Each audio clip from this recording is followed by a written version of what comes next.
Hello, this is Greg Smalley on Pod 366, a Weird Movies podcast, joined today, as I often am, by the fabulous Giles Edwards. Hello, everyone. And so, Giles, oddly enough, so this week, as I looked through the list of movies, there was a theme running through a lot of them, and Yeah, it puzzled me until about 2 hours ago, I suddenly realized, wait a second, this is Pride Month. Pride Month. That's why all these movies have drag queens in them. Drag queens and all kinds of people. Yeah, well, either by design or from the cosmic unconscious. Looks like we have assembled for us a bunch of alternative options, shall we say?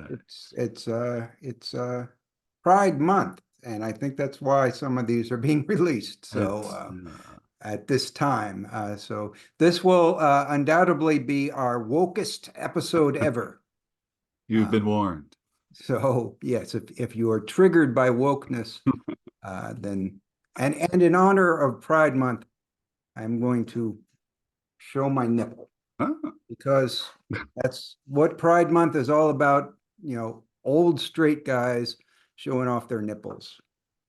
Everybody's it and gives us that balance that we're looking for in this show here. See. that's right. So we can't claim it's woke because we got straight white guys. We got straight white guys getting their diversity in here. But let's go straight to it with something that isn't, uh, if I can get them up, something that isn't Pride Month related and isn't woke and isn't promising at all. Uh, Giles, what are we looking at? Oh, we're looking at, gosh, it looks like a still photograph, aged, I'm gonna guess, late 70s, early 80s for this still here with a surprised or at least very alert looking brunette woman in a nice, very nice navy blue jacket, collar flipped up. And she is being pursued, though more likely followed by boring McWhiterson in a drab green sweater. Other than the expression on her face, what catches the eye most is the considerable, well, certainly very noticeable amount of blood coming from the lower part of her jaw, as if she may have just been eating or biting at something.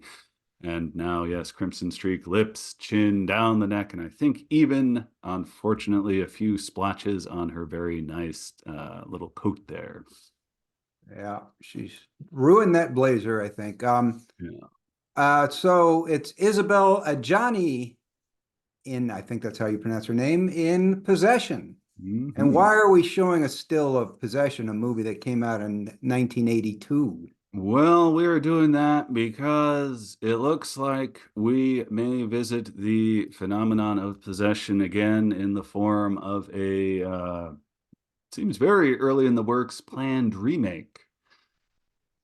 From Smile writer-director Parker Finn with the good old Robert Pattinson set to produce because he's made of money and fame and can throw it anywhere. Yes. Now, Giles, you have a something you like to say about remakes that why not? Because it doesn't, you can still watch the original. Yeah, if every time a movie were remade, the earlier version was erased from culture, I would object vociferously. But it's still there. Possession is out. I have no doubt there's a 4K release somewhere since it's, one of those kinds of movies. And if there's not, there's bound to be one. And it's the kind of thing where the new movie, okay, I have no skin in this game. But at the very worst, it'll be crummy and forgotten, whereas the original won't be, or it might be, good. And when being good, it might introduce a new generation to the earlier Possession and other films by that director. So, all said, studios are going to waste money no matter what we do. And so it's not really bad per se if they're wasting it on remakes. Yeah, I wish they would waste it on something new, actually. I mean, It- that's my inclination too, but it's like people like remakes. I mean, but no one wants a remake of this particular film. This be for multiple reasons. I mean, it was just the performance here is, just unbelievable. They'll Yeah. never recreate it. And the director who's been announced is a complete uninspiring mismatch. He's only made one movie before, a very mainstream horror movie, and uh, the only people who are interested in Possession is a cult film are not going to. I mean, you just can't remake it as a regular horror movie, and you got a guy with no track record taking it on. It's People are not excited about this. It's not like the Suspiria remake was Luca Guadagnino, I think. Very established track record. Herzog wants to remake Bad Lieutenant. That's exciting. Yeah. Oh yeah, there's no way I can defend this, but simultaneously, I'm not going to be bothered by the fact that it's happening. Okay. Well, maybe against all odds, it'll be good. Maybe Robert Pattinson has some magic to work. But we're gonna just people are not excited about this. And yes, it's not going to wreck my childhood. I'm not going to talk like the people did about the Star Wars prequels, but Gosh, I remember that. not That was. excited. But we thought we'd pass that along. But getting to stuff that is kind of new in theaters. So this one, Giles, go ahead and describe what you see here. All right, we have a middle-aged brunette staring off into, I'm going to say, the middle distance over our right shoulder as we look at her. She seems to be on a field with some very bland blue sky weather, but dominating right up close to the theoretical lens that we're peering through here is a delightful beplumed wing and a bit of a tail and feet of, I believe, a parrot of some sort that takes up this somewhat blurred in motion appendage image, takes up about, I don't know, 2/3, 3/4 of the viewing space with the title superimposed over it. All right. And the actress and name. Ah, well, Julia Louis-Dreyfus is the actress. She's famous. And the Yeah. name of the film is Tuesday, which is cryptic, even having seen the trailer. Yeah. Julia, not famous for her dramatic roles, but this is a dramatic role for sure. She's going to play a mother with a daughter dying of cancer, which is not the kind of thing we'd usually be covering. Yeah. Is the screen sharing still up? Yep, yep. Okay, good. But there is that variant in this movie. Yeah, there is a variant in that Death appears in this movie as a parrot and carries on discussions with the characters. So a little bit of magical realist symbolism in there doesn't sound exceptionally weird to me. I was aware of this project existing before it came out in theaters. It's coming out from A24, which is at least gives it a little bit of credibility. Um, However, I think looking at the reviews when it came out, I still think it's not going to be very weird, but it might be weird enough to mention because let me see, let me find some quotes. Bonkers energy, strange otherworldly tale, absurd in its conceptualization. What else? Escapist fantasy, surrealistic and realistic blend. So Okay. go on. Yeah, certainly from the premise, I can believe all that. The trailer kind of, I don't know. See, obviously, it's a very serious issue and a serious movie with real human drama in it, but that was the kind of thing that made me kind of not interested, at least from watching the trailer, because there, if I'm choosing to go through a tragedy, I expect a lot of neat peripheral things. And yes, the talking parrot did sound really cool, but it seems like it's done kind of or very straight, which I think is probably for the best. But maybe not for the weirdest, if that might be the way to say it. Yeah. Yes. I'll probably end up seeing this. Really end up seeing almost all the A24 movies at some point. So, um, I'll report back. I think it's probably a good movie. I don't have high hopes for it to be a weird movie, however, Yeah. but we shall see. But getting into our more uh, Pride Month segment of our show right now, we have a still here, which will probably be a challenge for Giles to explain, but perhaps he'll give it a shot. All right. Well, we got a cityscape, and this is position looking down on what I'm going to guess is a descent into a metro system subway kind of thing. Coming up the stairs are two kind of schlub guys with, I'm going to say military style berets, although they don't look like they're military style people, at least judging from their physiognomy.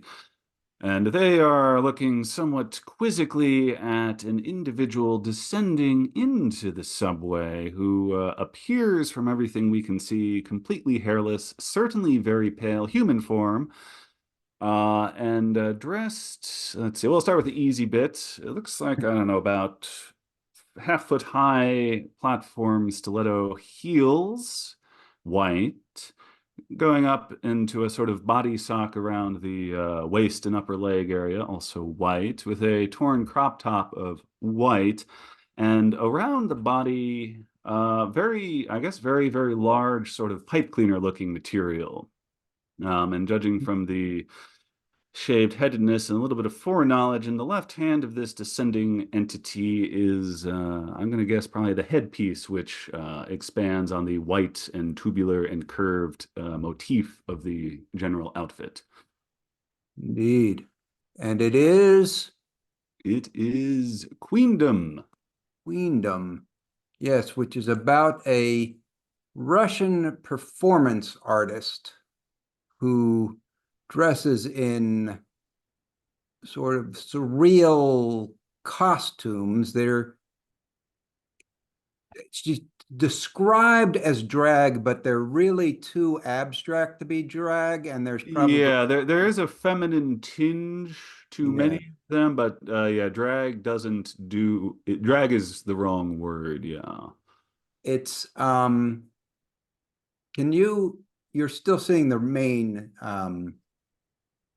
one, right? The main image. The subway image, yes. Yeah.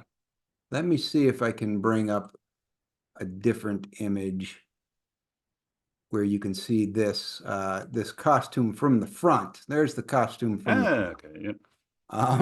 so that's actually a better gives you a little bit better idea of what this is. And they are probably, I would call them drag adjacent, because if this performer dressed in actual drag, they would probably be arrested, because all this takes place in Russia, where there are very strong anti-LGBT laws. So I believe it goes by she is kind of evading or getting as close to the line as she can without technically breaking the law, I think, because it's so abstract. Yeah. And towing the line to protest and shock the society is what I gather. So it's a documentary, so it's going to be not weird in execution necessarily, although who knows, there might be some scenes, but a portrait of somebody using weirdness in a very focused and political way. And therefore, I think, of some interest to us, although not technically a weird movie, most likely. There were some shots of Gina as she goes by uh doing I guess performance on Subway by Seaside, and those definitely looked weird for lack of a better word. So yeah, look pretty interesting, and obviously a brave individual. Right. Like so the individual costumes are very strange indeed. And I think that's the reason to go see it. Also, because of the bravery involved, obviously. But here's something perhaps a little less brave, but potentially entertaining. Yes. Um, go ahead and describe what you see, Giles. All right. Well, it's got are those familiar with the Imperial Japanese flag? There's that those rising sun lines that come behind the center dot, and that is a dominant motif in the background of this, with the alternate rays being yellow and the ones in between making a sort of prideful array of colors there that serve as the backdrop, and swooping into the viewer on a float of I'll say stylized movie title whoosh, and a sort of, I guess the sort of, you're getting a sort of the more you know kind of Star Rocket feel from that title there. Are 1, 2, 3, 4, 5, 6, 7, 8, 9, 9, I believe, individuals assembled in various arrays of ostentation, most of them of a feminine uh, clothing variety with wig work and the like, some very fabulous shades. There is one sort of normal looking or normally dressed dude in the one of the smaller characters to the right in black t-shirt and looks like track pants. And there's some, shall we say, martial arts posing going on with a few of the characters in this array of brightly clad oddballs. Okay, and some neat things on the poster, but the title? Title is Enter the Drag Dragon. Okay, and some nice quotes here also on this poster. I like a queer gore fest that owes a debt to everyone from Bruce Lee and Russ Meyer to Louis Buñuel and RuPaul. That's Well, some that's a good. interesting I like company. seeing those names together. Yeah. And I actually really like that they chose to include this quote from a random Facebook post. Woke trash.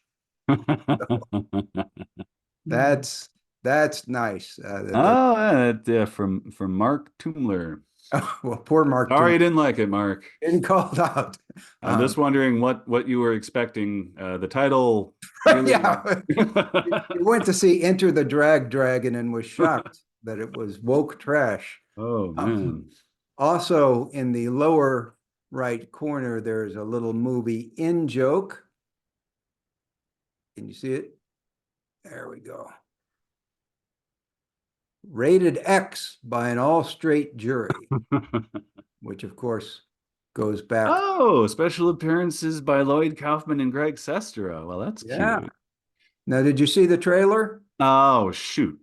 Missed the Yeah, trailer. there I was when we started saying I saw the trailers. I think this is the one I didn't, or did I? No, I didn't. Yeah, Ah, you should have seen it. You would have seen. I will. I They will. did mention Lloyd Kaufman and Greg Sestero being in it, and also a they made a point that there was a guy who I am not familiar with called I think Johnny Vegas. You know him? I do not. I mean, I've heard those They words talk like before, but he was a big deal though, so and he appears in it. So it's about a drag queen detective who may be obsessed with kung fu and does this investigation that leads into a crime involving Aztec mummies and zombies and ghosts and ninjas. And it is from the director who brought us Jesus Christ Vampire Hunter, which was a low budget, campy, trauma style, zany comedy. And I would expect this to be more of the same. Do you have anything else? Know anything else about this? no, it looks, I'm all for it happening. As I said, those names together, and not to say that Lloyd Kaufman and Greg Sestero are big names, but the fact that they they wanted to be somehow involved in this is another clear sign of what kind of thing we can expect and hope for woke trash, though we may find it to be. Well, they are big names among the kind of people who Right. Yeah. Yeah. are I didn't. Yeah. I the certainly can't belittle audience them. for They're this. bigger names than I'll ever be, certainly. Yeah, yeah, they're big names for the audience for Enter the Dragon.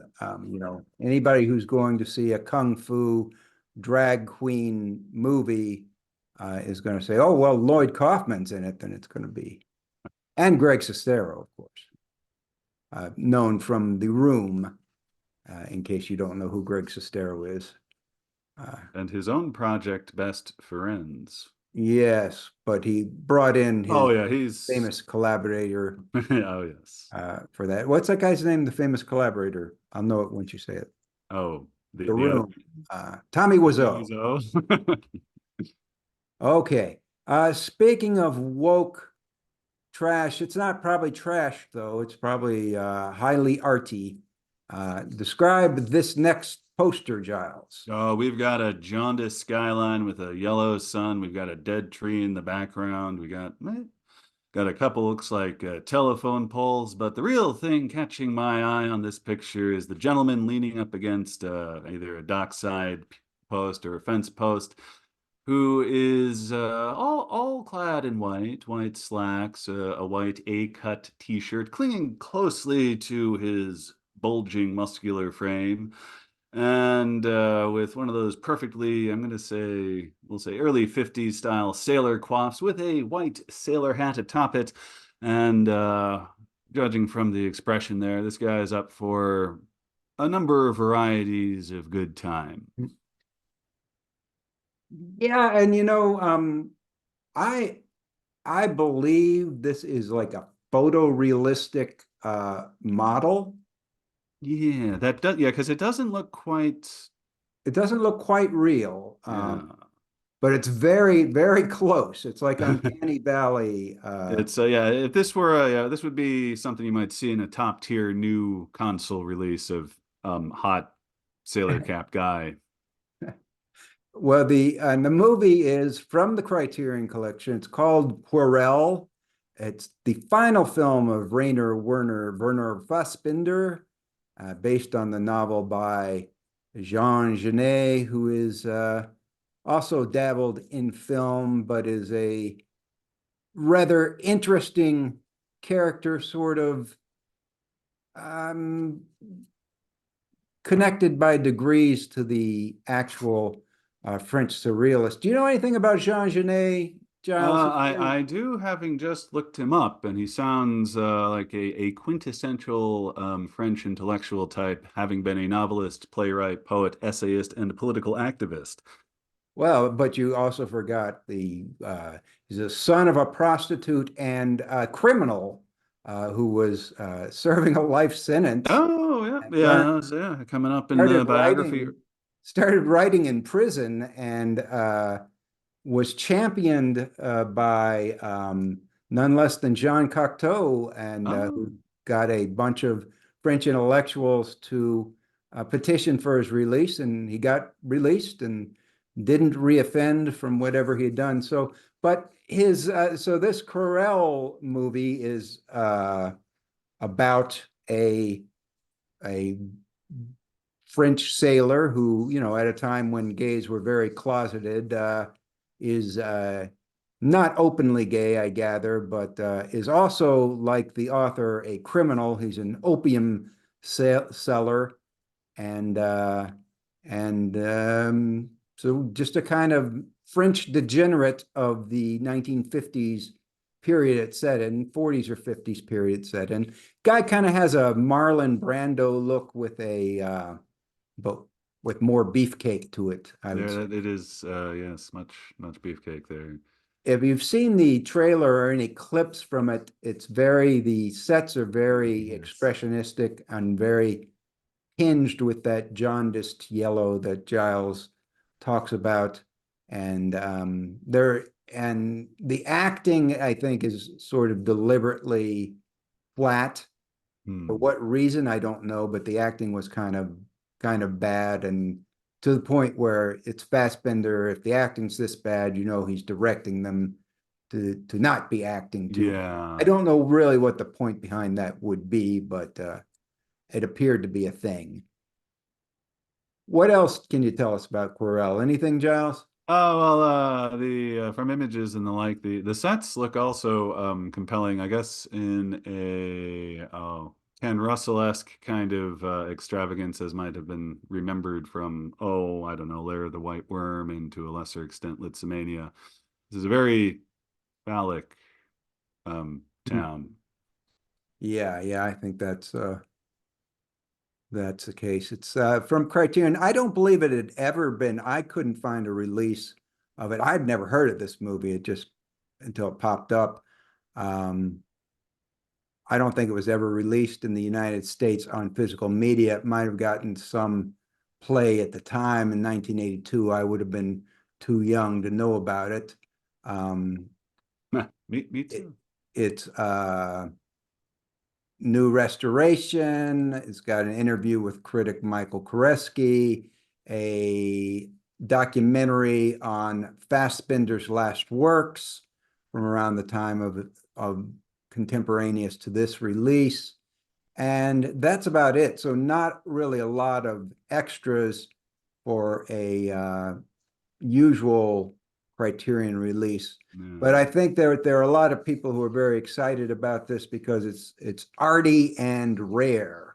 And it's Fassbinder, who has a lot of fans. So Yeah, and not saying we've heard of everything, but if it's completely new to both of us, this is something that Criterion plucked almost from oblivion. So good.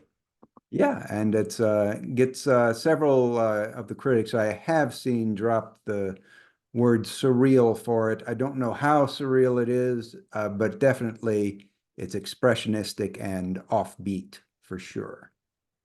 But moving on to something that isn't woke trash and doesn't really have much of a connection to Pride Month, so breaking our theme here. Describe this one, Giles. Sure thing. We have a photorealistic portrait of a woman in a sort of shiny velvet looking mock turtleneck shirt. She is standing in front of a red backdrop, and her hair is closely pulled in on the back. There might be a ponytail, it might be done up. We can't see. But the striking thing about this character here is most of her face is kind of crackled in a la broken eggshell, and inside is a little den of bones and other kind of maybe forest debris. I think I see maybe some traces of blood, and a smaller brunette entity emerging from this pile of bones, which is hidden behind this cracked shell of egg face, and doesn't seem pleased, but then again, stop motion-esque puppets rarely do. And it's a Blu-ray cover. And it's, oh yes, this is a Blu-ray cover. It's a Blu-ray cover of Robert Morgan's debut, feature-length debut, Stopmotion. Robert Morgan, you may remember from his many extremely creepy shorts, stop-motion shorts, including most famously probably Bobby Yeah, Bobby Yay, Bobby Yeah. And so this is his debut feature. It is not entirely stop motion animated. It is live action feature about a stop motion animator making a stop motion picture. And then there are plenty of little peeks into the feature that she is making, which also starts to coexist in reality. The little creature, stop motion creature from the movie starts to show up in reality, acting with the actress here. The stop motion parts are definitely the highlights. They are creepy in the Robert Morgan style. If you know him, you know it. And his creations often have a putrescent, rotting look to them, and they're very physical, and you can almost smell the corruption coming off of them. Nipple. I didn't think it was entirely successful, but it's definitely worth it to see the stop motion animation parts. What did you know or have seen about this, Giles? I very little. I read the review that you wrote up for it, and from that determined that I had other things to watch sooner anyway. If it were more stop motion, I'd probably be more deeply hooked because cartoons in general with me and stop motion in particular is always at least an interesting experience. But the way your review read, that was merely some flourishes as opposed to the meat of the experience. Yeah, I mean, I can't say how much stop motion is in there, but 10 to 20 minutes of stop motion sprinkled throughout, maybe seems fair. But it was definitely the highlight of it. So that is Robert Morgan's stop motion now on Blu-ray.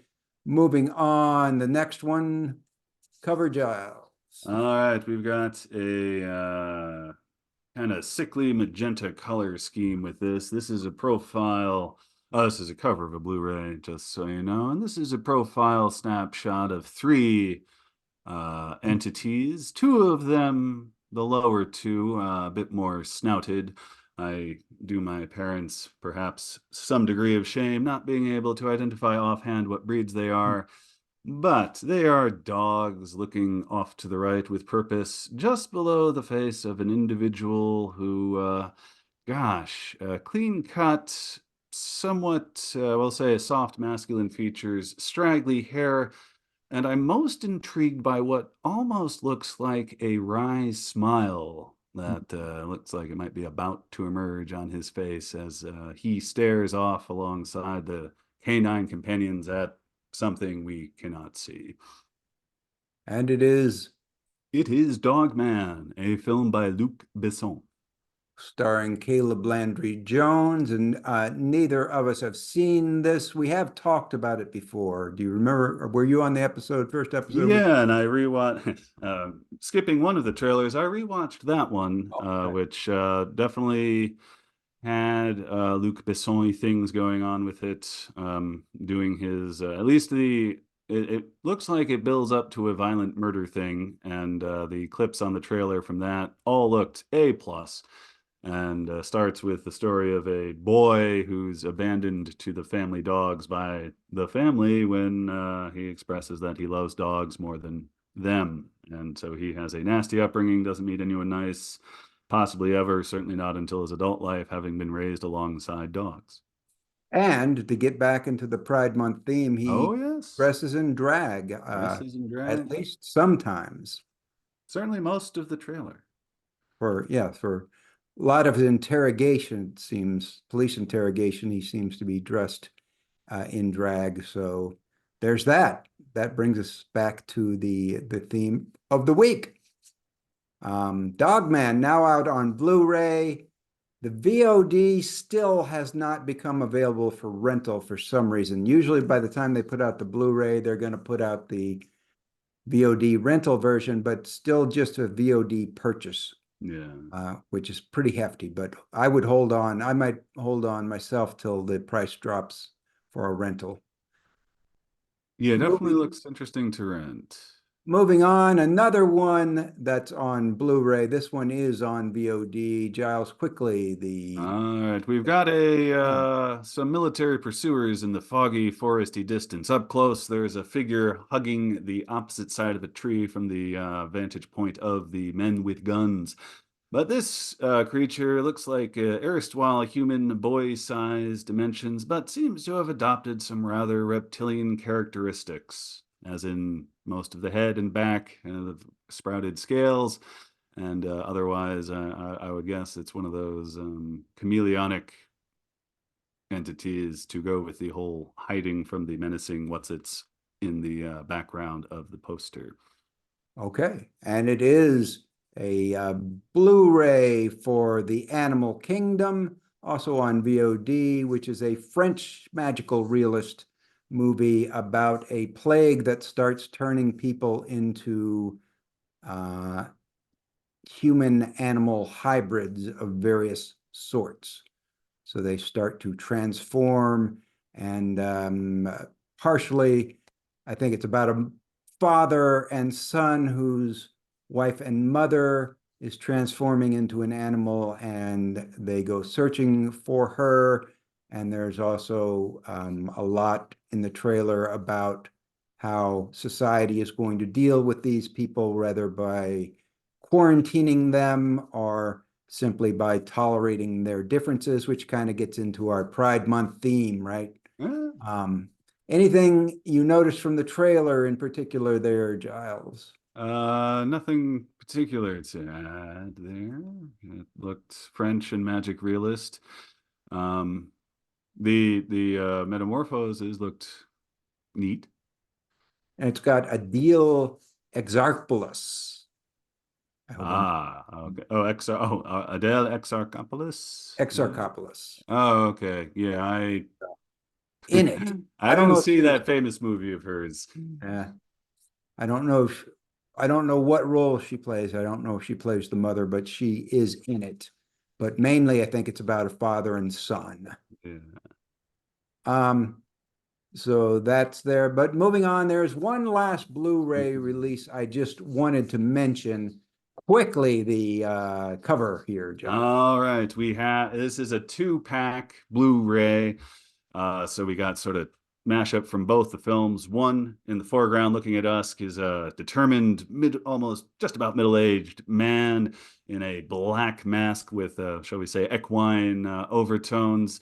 And on the other side, slightly further back, is a middle-aged man in a much more elaborate mask, because I'm guessing they had a larger budget for this sequel than they had for the first, which goes full mane with the equine creature in question. And this combination of the black mask and the white mask, of course, brings to mind it couldn't be anything but Zebraman, the ultimate 2-pack. Zebraman and Zebraman 2, Attack on Mm. Zebra City. Zebraman is from Takashi Miike. Yeah. So it is sort of it's much lighter than his horror stuff, but from the same period where this is a superhero movie about a mild-mannered man who becomes a superhero, but it has touches of that Miike absurdity to it. And certainly the trailer for the second one suggested a full-blown extravaganza of weird zebra visual motifs.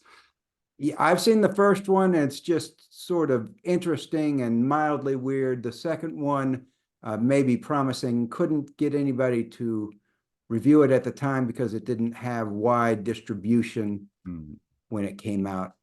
But that's going to be that. Check that out if you're interested in Miike. Both those movies, I think, are available on, say, Tubi and Prime, so people can track them down.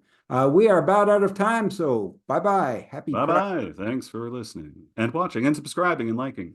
And liking and subscribing and watching to the end. Exactly. Thanks, everybody. See you next week when I will be off, but Giles will be on.